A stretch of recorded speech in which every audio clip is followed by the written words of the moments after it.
Played at the virtual body 2 meters in front. And when you apply this in a synchronous way, you can use several illusions of ownership comparable to the rubber hand illusion, but for the body as a whole. And when you apply an asynchronous stimulation, then this illusion fades away. And we can, of course, do several of these manipulations and control conditions. And the idea was, can we study two key components of the bodily self-consciousness, this global self, not a finger body ownership, not hand ownership, but full body ownership. We called it self-identification. And by applying synchronous stimulation in the setup that I'm showing you here, so seeing a touch cue at an avatar's back while you receive the touch here, and you apply this for 1 or 2 minutes, you can induce self-identification in the synchronous condition and not so much self-identification or negation of self-identification in the asynchronous condition. There's also something that I won't go too much into detail. We could also measure something like a drift.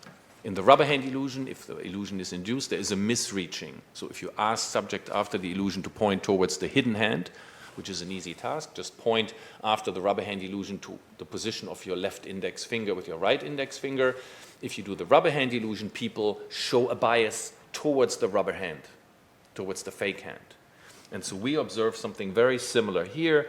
So if after the illusion is induced and quantified like this, the subject is passively displaced and has to do a simple task, just walk back to the position where you have been standing. The people do that, but they walk too far. And they're not noisy, they don't make errors right, left, they walk too far, and they walk by about 30 centimeters too far, again in the synchronous illusion-inducing condition and not in the control condition. What we were interested in, and there's a beautiful neuroscience, again some animal work here, where some neurons, they first described by Atsushi Iriki, that some neurons not only respond to touch, which is shown by this blue receptive field, tactile receptive field, but also if a visual cue is approaching the hand, that same neuron that responds to touch, although the hand is never touched, will also respond. And he described this parapersonal space or these visual receptive fields around the hand, sort of a defense zone. We talked a lot about how close, and Bea presented these data. There's an offender at 6 meters away in the intermediate space and in personal space, very close by. So these neurons, at a perceptual level, in posttemporal cortex, in a non-human primate, they seem to have some sort of a defense space around the hand.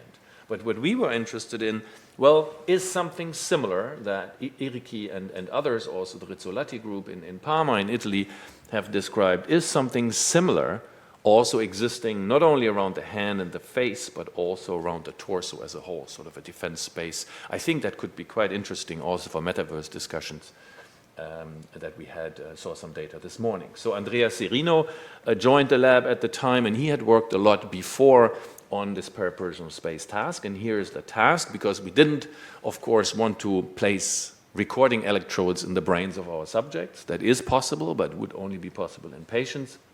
So Andrea had developed studies using a behavioral paradigm in healthy subjects. The subject is here. There is a touch cue here, so very much like the neuron where there was a somatosensory receptive field shown in blue. The task of the subject, detect whenever your chest is vibrated. And then, in addition, we placed 7 sound speakers, and they were played in sequence. So there's either a looming sound, so a sound that is approaching towards the person, or there's sounds that recede from the individual. And what Andrea had hypothesized and found before is you get faster and faster the closer the sound is if the vibration is played at the same moment. Okay, so we do lots of vibration detection trials, and that's all the subject has to do. But in addition, we play these sounds. And this vibration is played either when the sound is far, when it is close, or intermediate. And we want to find, and that's what the next slide shows, at what moment in time do reactions become significantly faster? Because that would be evidence that there is something, that the sound has entered parapersonal space. A sound outside does not speed up reaction times. If it's very close, it will make you faster in detecting a sound, as if your defensive space is activated. And so here again is the paradigm, the vibration is here, and the subject knows, right? Each person knows, never mind the sound, only tell us when the touch cue arrives. So don't pay attention to this, but it's an immediate bottom-up signal, so the subjects cannot avoid paying attention to the sound. And that's what you can see here. So this is 0 milliseconds, basically meaning there's a bunch of blue trials that we did where there was no sound played, and then people are slower. And every reaction time here shown as negative means if you do, again, a blue trial, but you play in addition a sound, all the reaction times are faster. So there's a drop, a facilitation in reaction times. And you can see D1 to D7. So this is a loudspeaker close to the person. This is the furthest away. And you have all these intermediate positions. And you can see this very nice curve. The closer the sound is played spatially with respect to the tactile cue that has to be detected, the faster is the reaction time. And then when Andrea looked at where this becomes significant, obviously the first position did not differ from 0. This position doesn't differ from 0. But from here on all the way to here, reaction times are significantly faster than 0. So what this gives you before in the back of the subject and in front of the subject is there's something inside parapersonal space now mapped with a behavioral task. That could be added, for example, think about metaverse exposure for half an hour, and you do this before and after. Maybe there's a change in this boundary, but it allowed us to map, using an auditory tactile effect, to map the limit of parapersonal space, which was in this drawing at this position here, about 80 centimeters, about a hand reach out from where the body surface is. So a touch cue within that hand reach of space is perceived much more strongly and perceived faster. So as if, and that's what we argue, that in front of and also in the back of the subject, there's this parapersonal space. So like our discussion this morning, so what happens to this parapersonal space? Is it fixed or is it plastic? Does it change with exposure? So we have this sort of pink bubble here, but what happens if we now induce this illusion? So you would measure the parapersonal space task, and that's auditory and touch, and then you switch back to this full body illusion, which was like the rubber hand illusion, a visual tactile stimulation. And you go back and forth between these two tasks in order to see whether after, and so basically the setup is exactly the same. This is what we had before, but now we're adding also this avatar in front. And then this avatar once in a while is seen as stroked while you feel a touch here in the back. And our idea was, well, as you remember, there was this forward drift. So the avatar position, when you're exposed to it, leads to a drift where the self is in space. So we wondered then whether the parapersonal space boundary that I just showed you at arm's range, whether they extends further out. Because my self is not located here anymore, it's located half a meter in front. And that's actually what we could observe. So if you do this experiment now and you repeat it in two conditions, a black and a red condition, the black condition is an asynchronous full body illusion. It shows exactly the same effect that we had before. The parapersonal space is here. But now if we induce the full body illusion, a rubber hand illusion version of the full body in space, then you see there's a forward drift. Actually, I should put a red arrow here, a forward drift of 10, 15 centimeters towards the avatar. So this boundary is not fixed. And this parapersonal space, we kind of call it a space where subjectively the self is experienced. It's not a coordinate system, and the origin of your coordinate system is the self location. The self is really this pink bubble around the body under normal conditions, but once you have this illusory change in subjective experience where your self is in space, the parapersonal space boundary follows that. So it maps the self, if you want, this parapersonal space self, towards the body. So again, normal, the parapersonal space in this gray, like this gray area here. And then if you have this illusion condition, you are in association with the avatar, with your avatar's body, if you want, then there is a dynamic change towards the avatar's position.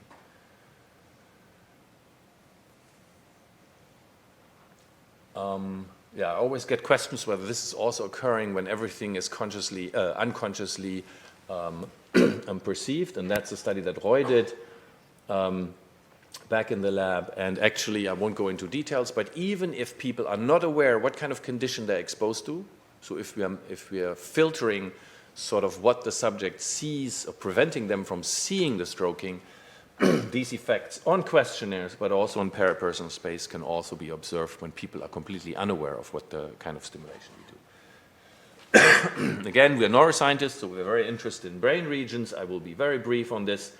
There's this particular area here, the temporoparietal cortex. I didn't look, Bea, at your data this morning, but I think you also had some activity in this area. It's not the only area, so it's really a network effect. So we do have this temporoparietal cortex, but we also see the medial posterior parietal cortex.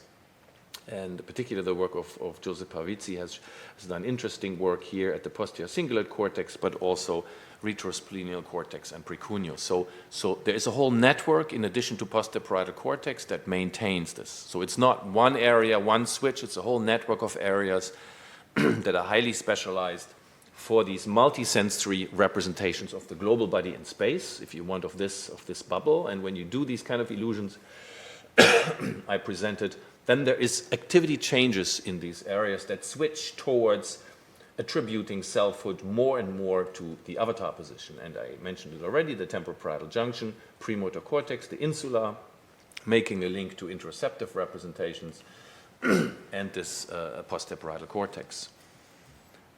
Again, I won't go into detail, but I presented you a visual tactile, a full body illusion, but also using a heartbeat online detected. So using a cardiac or breathing signal can be used if you externalize it around the avatar, and this halo, or if the avatar is changing shape and form, can also be used to attract similar kind of illusory changes that I just presented to you with a slightly different brain network, but breathing or cardiac signals, self-specifying bodily signals, just like the touch signals, if they're externalized and projected onto the avatar, can also be used.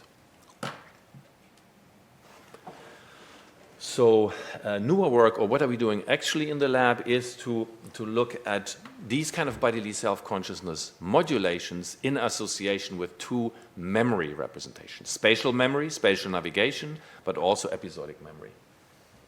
From a neuroscientist's point of view, we're talking about completely different brain regions. So you see the hippocampus, you see in yellow the entorhinal cortex.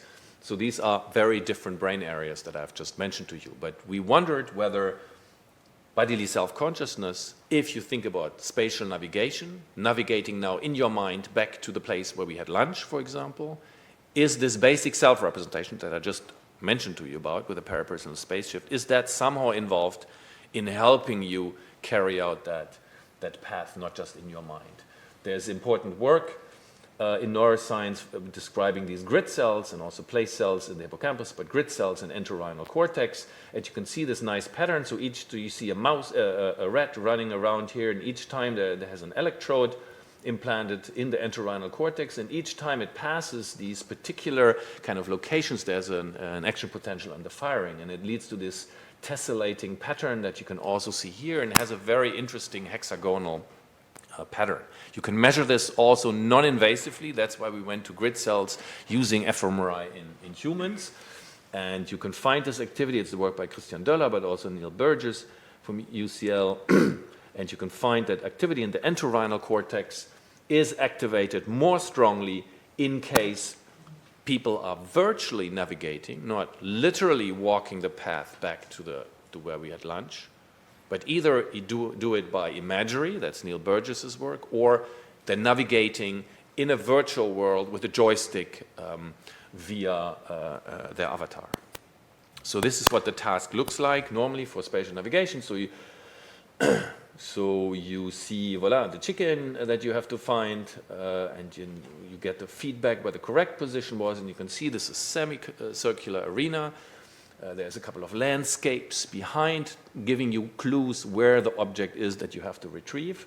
And then you do lots of trials, lots of trials, so that on a top view, basically every kind of path you have done. And then, based on this path, it's possible to calculate this grid cell-like representation pattern also in human subjects. What our question in this study by Hunjuk Moon was, if we have a different kind of place, if we have this room with a bookshelf, a window, a TV set, and a couch, and we have a person positioned here in the middle, if the person is not navigating, if the person is not asked to imagine a certain path, but if we only induce our full body illusion, again, which is like the rubber hand illusion, but which leads to subjectively experienced forward drifts in body position, in self-location, is such an illusory shift, not by imagery, not by spatial navigation, but just by purely subjective changes, is it sufficient if we induce it for all these 18 different angles, right? In this position, in this position, in this position, is it sufficient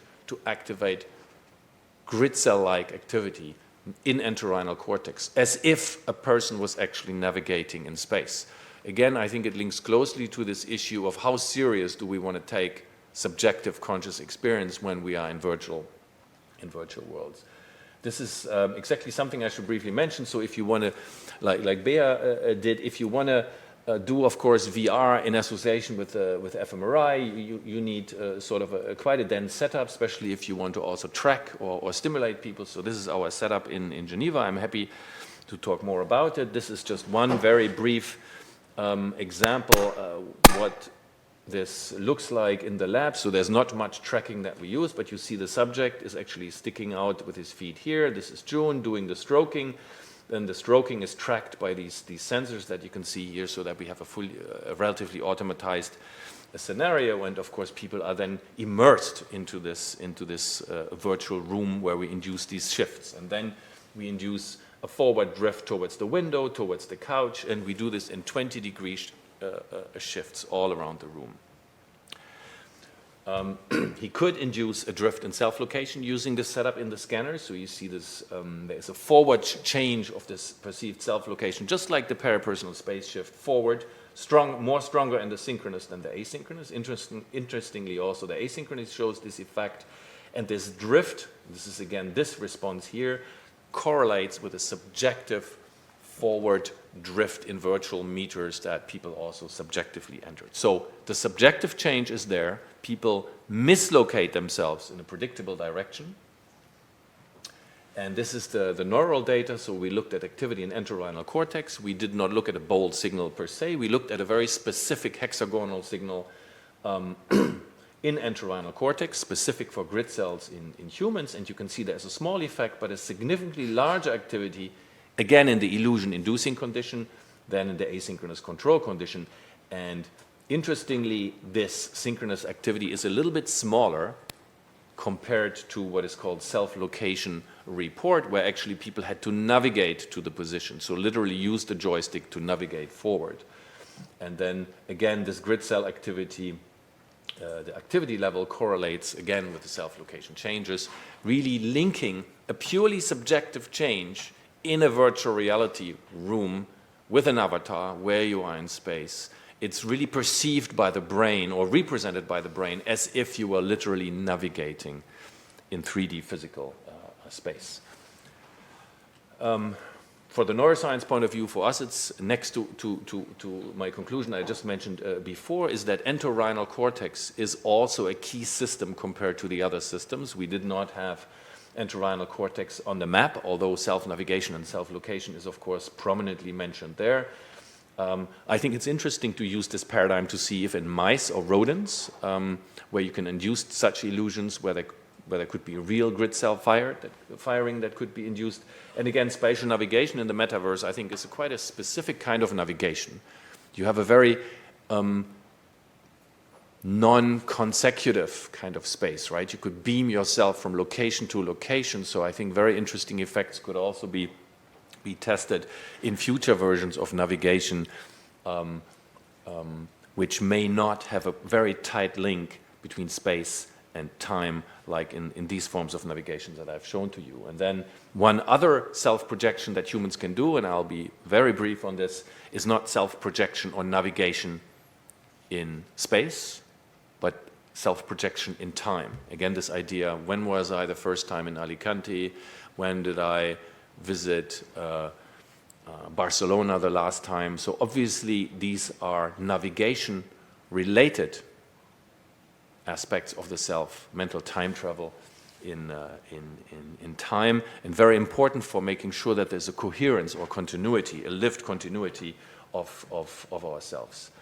And just briefly presenting the work, I think 2 slides of Nathalie Meyer. So this is another interest of trying to see whether this bodily self-consciousness notion that I presented at the beginning is also involved when linking an event that is encoded, our lunch, last time I mentioned it, encoding, and then should I recall it in an hour from now?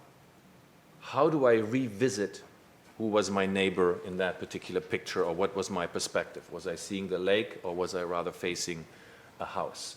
And people have seen previously that when you compare brain activity during encoding and you look for similar activity during remembering, then in visual areas and in sound coding areas, there is a reactivation of very similar areas.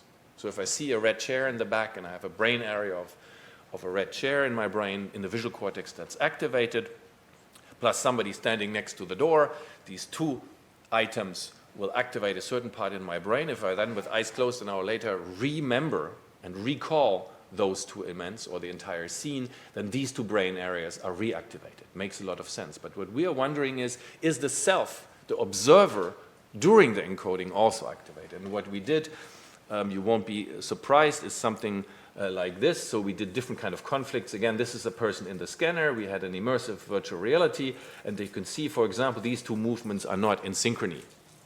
So we had, again, a synchronous and asynchronous and a perspective condition. So we had one condition with a strong bodily self and another condition with a weak bodily self. And our idea was that also during encoding, I'm not just reactivating the red chair and the person in visual cortex, I'm also activating actually the self or the observer during the memory. And in a nutshell, that's first evidence. So there's much more work ongoing in this aspect in the lab. We have a reactivation, first of all, of the hippocampus. There were other areas that were also reinstated using this technique, but it was only the hippocampus which depended, the hippocampal reinstatement, so the same activity during encoding and recall, depending on our 3 different bodily self conditions. So only when there was the synchronous, normal, preserved bodily selfhood condition here in orange was the activity and the reinstatement significant, significantly similar between recall and encoding. Whenever there was asynchrony or perspective shift, this similarity between brain activity an hour ago and now was gone. So it's quite a selective signal, and very nicely, so the strength of remembering the scene, which was also manipulated by this factor, depended on this hippocampal reinstatement. So the stronger your hippocampal similarity of activity between encoding and retrieval was high, the better was your remembering of this. So not just strongly encoding the red chair and the person at the door, but the stronger you encode your own body representation of the observer during a certain memory, the stronger is sort of this linkage and this binding, if you want, creating a self-link between encoding an hour ago and my bodily state now. Showing maybe as one quick conclusion of this part that what I presented as a bodily self in space, the here and now, is actually not completely separate from other forms of selfhood, in particular this feeling of being the same person across time. Of course, there's fluctuations to this, but fundamentally, we all as humans, and probably animals, feel to be the same individual, the same self, fluctuating self, and that prior periods of my life belong to the same person. And I think these kind of mechanisms of the body in memory, the body in episodic memory, is an interesting avenue to pursue to try to look at this experienced continuity of the self. which previously or mostly has been studied through philosophy, of course. I think Locke, right? Somebody like this. But I've heard, as a neuroscientist, one should never cite philosophers who are like dead for like many centuries. So, okay, so this is, how am I doing with time? Okay, 10 minutes or? Okay. Okay, so instead of medical applications, then let's move how some of or recent work, and that's really where I would like to have your feedback as well, how bodily self-consciousness could be of use in contemplative practice. And there's two kind of families that we're interested in. There's a constructive family and a deconstructive family. I'm not a meditation expert, but this is the work of Anton Lutz and others, a highly cited review in Trends in Cognitive Science, where these two kind of families are described. So the constructive family is very compassion-based, loving kindness, where you construct loving kindness or sending love or appreciation to another person. Could be to an animal, could be to an object, to a person. And there's also self-compassion, which is learning and cultivating how to send love to yourself. So this would be examples, loving kindness and compassion meditation for these constructive meditation practices. And there's deconstructive meditation, which is, despite the name, something we are a little bit, or I'm personally a little bit more interested, because these kinds of bodily self and the rubber hand illusion, like I've described it to you, is kind of a deconstruction of the self, of the bodily self, right? Because you're opposing a visual hand that clearly is not your hand and trying to see whether those visual signals can override a physical arm position, right? So it's somehow deconstructing or rendering the own body more ambiguous, or separating off, if you want, a second own hand or second own body representation in these 2 minutes of stimulation. So the deconstructive, not surprisingly, the deconstructive family of meditation has tried this for over 2,500 years. Doktion, but also in particular non-dual awareness meditation or Mahamudra meditation forms, they try to reach non-dual states. So there's no more dissociation between subject here and world and object out there, to put it in these two simple words. So so why we developed the meditation platform in the first place is to see whether some of these multisensory stimulations could somehow meaningfully be integrated in meditation practice, to somehow more deeply approach non-dual states of awareness by realizing that there is no fixed body position or self-position with respect to the body in the first place. So we created Louvre-Nasson and Bruno Herbelin, mostly in the lab, a sort of a safe space. This is the shelter area where people were sitting, not on a chair, and then could be transported by VR to different kind of environments. Could be a forest, could be a beach, could be a river area. And we built a similar looking shelter area which we needed for tracking of the subjects. We also designed this more nice looking room in our lab, not white and white coat, so we had nice lights, dimmed atmosphere, and it also, it looked more like a meditation room. It sounds trivial, but I think using the physical space where you want to immerse people later on into virtual worlds is also, I think, an important aspect which we realized more and more in this scenario. And I come to this later, so maybe A is then, that's the physical room with the experimenter standing here, and then a subject would be meditating in this room, but this is already a virtual reconstruction of the room. So you enter the room, you get comfortable, but then the first transportation that we do is not immediately to sort of a nicer environment. We take you first through a virtual lab room before you travel on to sort of this more immersive and nicer looking forest scene. But you keep always this shelter area almost like a parapersonal space. What is important also is that this is sort of real-time tracking. It's quite noisy, as you can see here. We did this on purpose because we weren't interested in visual perception. We were interested in having a situation which is prone to induce a dreamlike a meditative, richly subjective space. So this is actually Lou. This is the experimental participant. And then Lou, who is also standing here in physical space, can actually enter the room and is now virtualized and shaking hand and greeting and explaining the task in part of the task in virtual reality.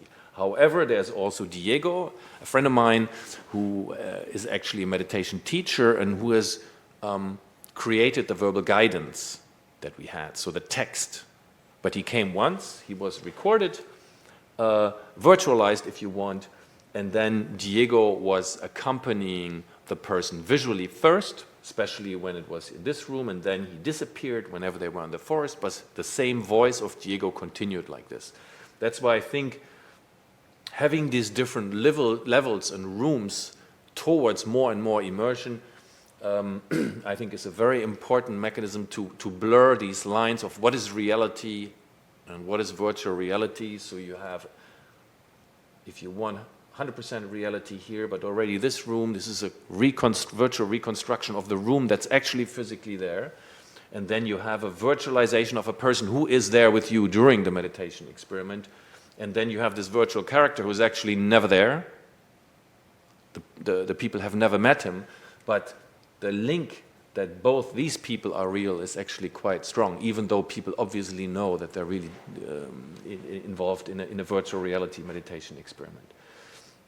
So I think these different layers is something that we now also pursue. We thought we had to design this for these meditation experiments to reap deeper or stronger peak states. But I think for what we're doing now in the lab is also in all cognitive neuroscience experiments, and also patient studies, we try to have these different layers to make, to immerse people also in our, if you could do a normal visual perceptual experiment, but I think this immersion pathway will also be important there. So this is, again, a little bit larger picture. So most of the tests after the meditation experience is over, people return to this room and we do questionnaires and other things. And this is an example. So you see a person wearing a head-mounted display. Let me play it again. So a person wearing the head-mounted display. This is the first-person view. There's the shelter area. There's the forest around. And then in this first study, we were interested in comparing two conditions of meditation. A traditional one, a traditional mindfulness-based meditation, and then the second one was using this externalized third-person perspective view. So creating this distance between the body in this immersive environment and where your visual camera position is, very similar to the full body illusion setup, but without visual tactile stroking, but in this case, only creating a visual distance. And then people performed the same mindfulness-based meditation, focused on decentering on bodily stimuli, but our idea was that decentering also perceptually, not just by following a verbal guidance, should boost some of these meditation effects and make it subjectively more interesting. And so what we could induce, then the 3PP is the third-person viewpoint versus the first-person viewpoint. So first of all, not surprisingly, there's stronger disembodiment, so people felt less in their body, but that's maybe very predictable. But they also, if they have to rate between, you don't see it here, but it's a short questionnaire where the porosity of your body boundary has to be judged, and they felt to be less clearly bounded in the 3PP condition than in the first-person perspective condition, so it's shifted towards something very porous or transparent. And then there were no differences in control conditions, but if you immediately after the meditation, so they are similar in verbal guidance, they're similar in VR meditation, but the only difference is that you meditate with a sitting avatar in front of you, externalizing or decentering also in perceptual terms. The full body illusion is differently affected. There's a main effect that in the third-person condition, in the 3PP condition, there is less, or is a less strong full-body illusion sensitivity to this. However, in the synchronous condition, this effect disappears, so you could almost say there's a stronger response here. However, in the asynchronous condition, the two conditions remain quite different. So this change in immersive meditation or in changing the self during meditation is reflected also in this self measurement. We also had brain imaging or EEG. During this recording, we measured the heartbeat evoked potential. I just quickly point out that there is a large difference here, and it's either linked to this medial posterior medial frontal activity here, or the insular activity. And again, the strength of this difference here also correlated with the strength of illusory changes in selfhood. Again, to show you, it's mostly a method paper at this point, that VR can be, or immersive VR can be used to support meditation practice. It can induce much stronger states. And this is our first pilot study, if you want, using this externalized and decentered perceptual perspective, and it's reflected by these changes in one of the keynotes of bodily self-consciousness. And just maybe 3 slides just to conclude. So this was one study that we're doing on these deconstructive forms of meditation. So this is a constructive meditation type, self-compassion. I think VR has a huge role to play in self-compassion. Self-compassion, you can imagine a depressed person is very difficult. It's already difficult to send kindness and appreciation to another person. But if you want to send this to yourself, many people feel powerless to act to themselves. Many people feel actually powerless to do so, because you would have to imagine you've externalized yourself and sent then kindness to this externalized representation of you. Of course, VR, having access to avatars, would be an excellent opportunity. There's other groups who recently have started on this. We use the same kind of online platform with tracking, so you meditate basically with yourself, not in a back view position, but you see this is the first person view, so the right hand is elevated, so the opposing, so your self avatar would not, like in a mirror fashion, lift the other hand as well. Of course, during meditation there are no body movements, but this is just shown this. So you basically don't meditate alone, you meditate together with your avatar. And the type of meditation that we did in this first pilot study, again, was that in addition to traditional verbal guidance to cultivate self-compassion meditation, we applied cardiovisual stimulation during. So the heartbeat of our participants was measured and was illuminating the avatar you are meditating with. So the basic idea is the same, that there's a perceptual co-representation of your own bodily signals at the level of the avatar, and then the verbal guidance trains you over 15 minutes to train your mind and to cultivate sending kindness to that avatar, which of course looks exactly like you. This is again the setup. So again, this is this is a master's project, and we're following this up now with PhD work, but these avatar-based self-compassion, as well as the standard self-compassion shown here in greenish colors, have higher self-compassion ratings than prior to the meditation. We were not able yet to show differences. Again, there were certain sub-aspects, so then you can split these out, and you can see, for example, that self-judgment in particular showed an effect. But again, this is early times. What is maybe more interesting for this study here is that a mental rotation task, which is something like this here, again done in VR immediately after meditation, shows that after the avatar-based self-meditation, people can imagine themselves more quickly and more easily at the position of the avatar. So there's a closer cohabitation or co-representation at this position. So you see that the reaction times are slower here in this avatar self-compassion condition, and these reaction time changes, again, they relate to these to some aspects of the self-compassion scale. And again, that self-compassion scale is something that's traditionally used in meditation practice. And I think I stop here, having shown you some examples first about the bodily self and how closely the self is linked to the body, but can likely be associated with an avatar's body. Actually, I forgot to mention, we've done also a study with one body and 2 self-avatars. So this is also possible, not just for the rubber hand illusion, but also for the full body illusion. The bodily self-representation is a key structure also for living episodic memory, and manipulations of this system in combination with VR during meditation may be ways to reach more powerful, more interesting, deeply meditative states. Thank you.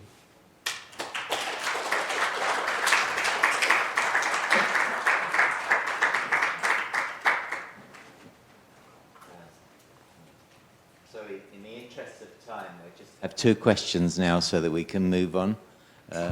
Doran?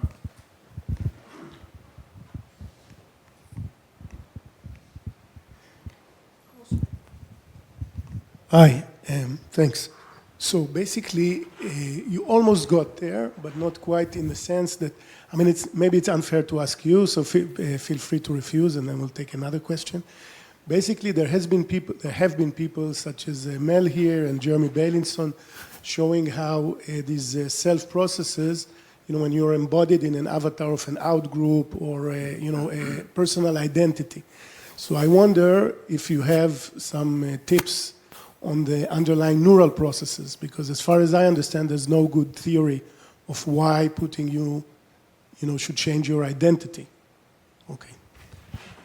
Yeah, yeah, excellent question. So first response would be that many of the avatars, initially also figures that we use to induce these shifts in selfhood, if you want, that person does not need to look like an in-group. So as long as there's a torso, a head, and 4 extremities, I think some of these multisensory mechanisms, all the way, even like a monkey or like a dog standing on his 4 legs, is sufficient, because we're not in high-level visual areas, we're in posterior cortex. At the same time, it's absolutely right, of course, what you alluded to, that if you take larger groups and you have in-group versus out-group, you do find differences for these groups with respect to different kind of avatars, right? So, but I think some of these body representations, extrastriate body area, will be highly sensitive, or fusiform face area, to visual characteristics, but then you have frontal and parietal areas which are not so important. And I think for overcoming some of these in-group, out-group effects, or learning to live with an avatar who has 6 legs, right, or is pink, I think parietal mechanisms or frontal mechanisms, which are also more mechanisms of checking something that is possible or not possible, may be a good strategy. There could be additional left versus right hemisphere differences as well. But I think there are some mechanisms which check the visual details a lot, obviously, in the brain, and then some of these other mechanisms less so. Thanks. Thanks. So one more question, and then we move on to the next session. So with your experience on the bodily self-consciousness, so if we are in the metaverse and we enter, let's say that we choose different avatars to go in, different sex or different age or whatever, what is your prediction regarding this continuity? You think this continuity is consistent enough independently of the body aspect? Yeah, super interesting question. So I think the brain will be extremely flexible. I was just at a conference 2 weeks ago, and we talked a lot about the extended self and this diachronic unity. And if just our own bodies have changed so massively, right, from being a child, and Mel has done all this work also on perspective, but just physically, right, how I looked, how we all looked when we were 3, 6, so massive changes. But still, it's perceived, although visually completely different, as the same kind of self. So I think the system is going to be very open to massive change. If somebody starts earlier with this, probably even more to change, and it probably depends how much time then you spend with this kind of entity or self-avatar. You could have several self-avatars probably. But I think the system already, through biology, is very much designed to be very open to this, I think. Okay, so thanks very much.